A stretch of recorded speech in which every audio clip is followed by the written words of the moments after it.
Non. Bino na bo décider bino boyo kana bino basi na bino te.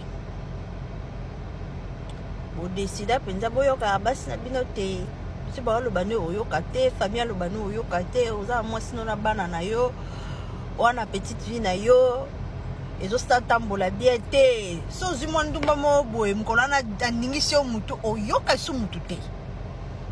So malade des yeux te oyoka te. So qui avait ses yeux te oyoka te. So okute na situation moko ekomeli na makasi te oyoka te. Eliko nango so okufi te oyoka te. Tu okufi o sepeliti. So tu okufa penda de mote bana kiti. Siko moi sur l'anda qui wana. Ah tika na osavi na iti. Bana no bazangi yo, famille no ezangi yo.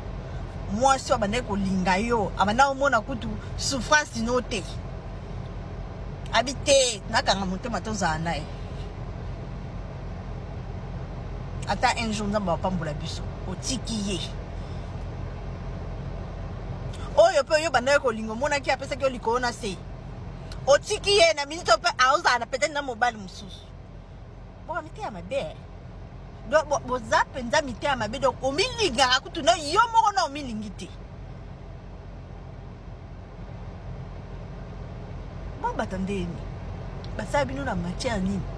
Basabi nous na coltan. Basabi nous na diamant, mélanger na ba cobalt, na ebité. Basabi nous na matière nini? C'est quoi le souci en fait? Bolinga kimiate, batu bomba bolinga kimiate. Moi ça ko souffrir na yo boye. Tant qu'on ozu ya muke, eza su yete. Eza su yete. Okoluka muto amoneli opacité, tika ba mona boye.